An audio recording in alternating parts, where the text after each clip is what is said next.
राज ग्रह पर हमला, ये जो आप नीचे पिक्चर्स देख रहे हैं, तस्वीरें देख रहे हैं, ये लेटेस्ट हैं जो वायरल हो रही हैं राजगृह पर हमले की। बेसिकली राजगृह है क्या? राजगृह या राजगृह या आज के समय राजगीर वो फेमस जगह है जो बिहार के अंदर है, जहां भगवान बुद्ध रहते थे और जहां पर चक्रमण करते थे।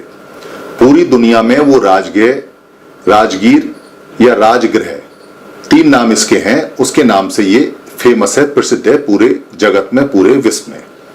जितने भी लोग, लगभग 15-20 लाख लोग जो भारत में बाहर से हर साल आते हैं, वो राजगीर या राजगृह या राजगृह या राजगृह जरूर जाते हैं, क्योंकि वो नालंदा जाते हैं, वो बोध गया जाते हैं और नालंदा से थोड़ा सा आगे राजगीर पड़ता है।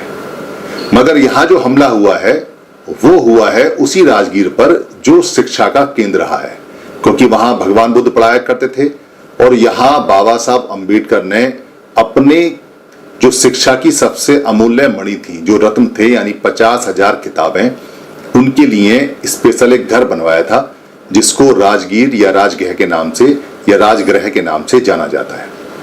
ये राजगृह मुंबई में स्थित है।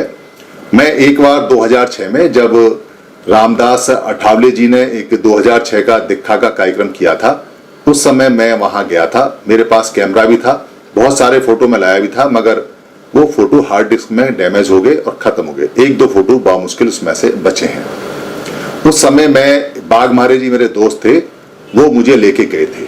साथ में मेरे करमवीर सिंह जो हरियाणा में सारा का सारा धम्म का काम देखते हैं और लगभग 25-30 साल से धम्म का काम कर रहे हैं, वो साथ थे। वस्तु स्थिति यह थी कि मेरे पास इतने पैसे नहीं थे कि मैं अपनी मारुति 800 में तेल डाल सकूं।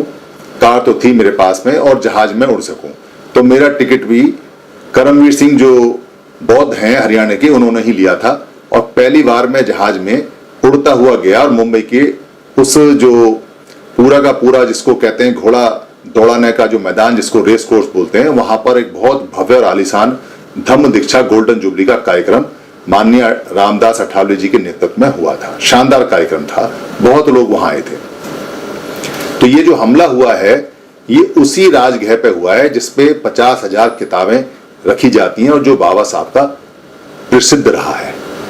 ये हमला जिसने भी किया है, जैसे भी किया है, इसकी बहुत सारी बातें निकल के आएंगी, इसकी बहुत सारी चीजें आएंगी, बहुत सारे लोग इसको अलग अलग तरीके से देखेंगे। हर एक आदमी का एंगल अलग अलग होगा। कोई कहेगा नाटक है, कोई कहेगा दुश्मनों ने किया है, कोई कहेगा शराबियों ने किया है, कोई कहेगा कोई वैसे ही करके गया है, और कोई कोई तो ये भी कह सकता है कि शायद अपने आप ही किया है। बहुत सारी बातें, बहुत सारे एंगल, सब अपने अपने हिसाब से इसकी समीक्षा करेंगे। मगर मेरा जो यहाँ आपको बताने का जो उद्देश्य है, जो आपसे बात करने का है, वो बिल्कुल अलग है।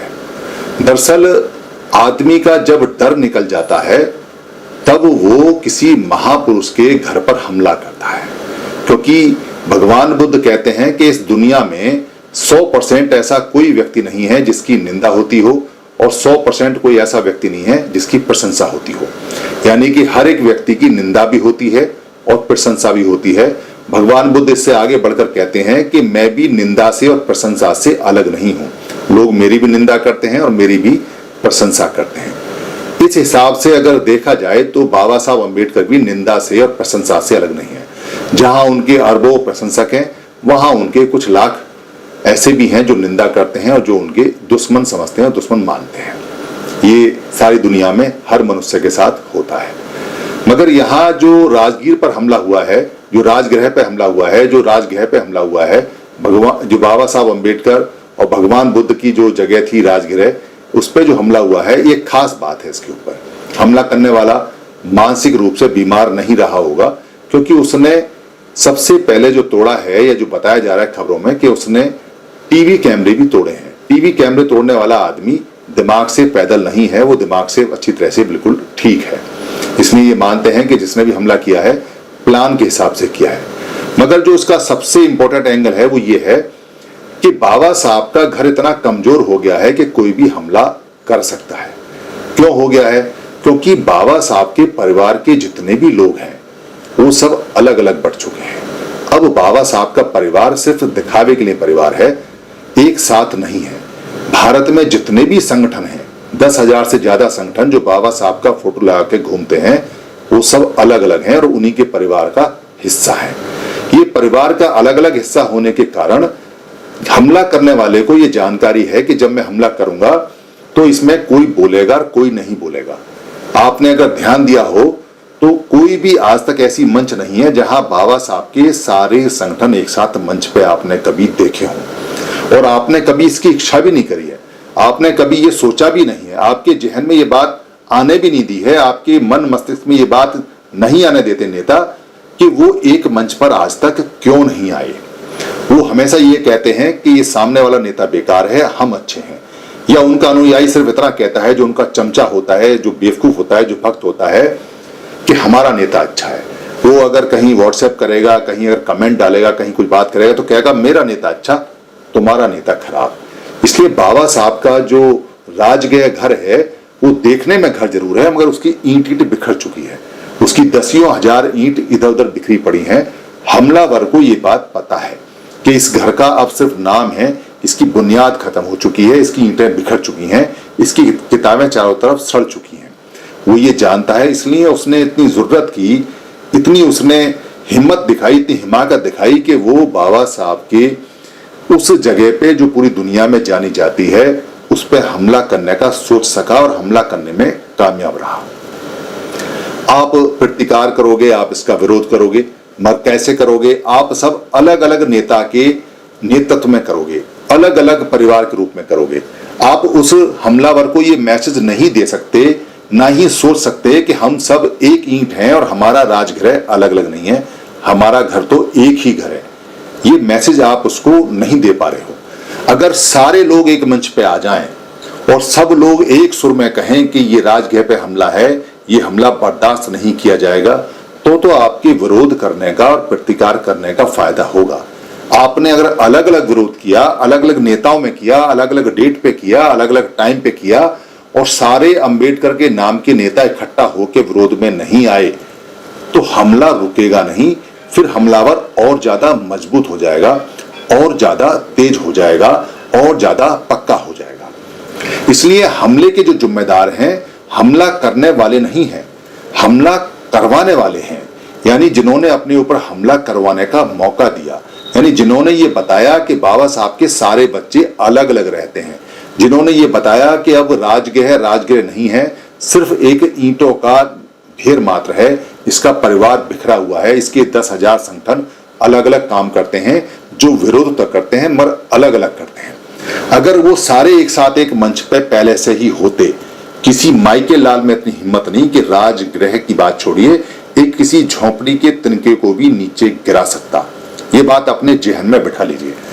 आप प्रतिकार करें, आप विरोध करें, आप सड़कों पे आएं, आप पोस्ट लिखें, उससे पहले एक पोस्ट लिखिए कि सभी नेता एक मंच पे आने चाहिए, तो विरोध होगा। और सभी नेता, सभी संगठन अगर अलग अलग विरोध करेंगे तो वो बाबा साहब के राजगृह पे दोबारा हमला होगा। फिर वो दोबारा हमलावर के साथ खड़े हुए हैं, फिर हमला रुकेगा नहीं। क्योंकि अब आप इंतजार किसका कर रहे हो? इमारत गिरने का, या पूरी नेस्तनाबूद होने का, या बिल्कुल खुले होके कोई, क्योंकि अभी तो छुप के हमला हुआ है, फिर सामने से कोई हमला करे, इस बात का इंतजार कर रहे हो? आप क्या एनालिसिस कर रहे हो प्रतिकार करने में, विरोध करने में, कि हम विरोध करें या ना करें? आप विरोध करें और खूब करें, मगर उससे पहले उन नेताओं का विरोध करें जो नेताओं की वजह से ये हमला होने में कामयाब रहा। आगे भी हमले होंगे और पीछे भी बहुत हमले हुए हैं, सिर्फ इन 10,000 बिखरे हुए जो नेता हैं इनके कारण।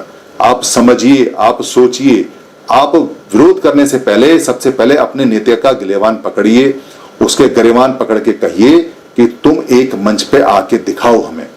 आपने अभी तक किसी को भी एक मंच पे आते हुए देखा नहीं। बूढ़े हो गए 70 साल में आप, मगर आपका सपना ही रहा कि सारे संगठनों के नेता एक मंच पे आ जाएं।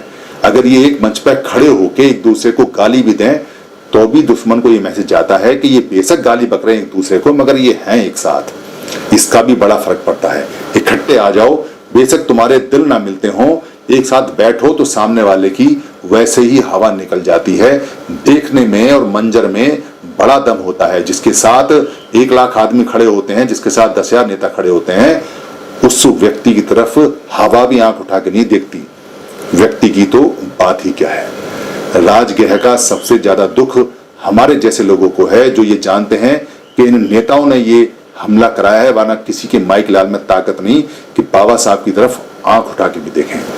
ये नेताओं, तुम संभल जाओ। तुम हमारे ऊपर हमले पे हमला करा रहे हो, हमारे बच्चों को मरवा रहे हो, तुम अलग अलग काम कर रहे हो, बाबा साहब को धोखा दे रहे हो, तुम बाबा साहब की आइडियोलॉजी को नहीं जानते हो। बाबा साहब ने कहा था संगठित रहो। बाबा साहब ने ये कभी नहीं कहा था कि 10,000 संगठन बना के अलग अलग संगठित हो। बाबा साहब ने ये कभी नहीं कहा था कि तुम अपने अनुयायियों को या तुम बाबा साहब के अनुयायियों को अलग अलग संगठन बना के उनको गुलाम बना के रखो और ऐसे ही हमले कराते रहो। सोचो इसको, समझो इसको। बुद्धं शरणं गच्छामि,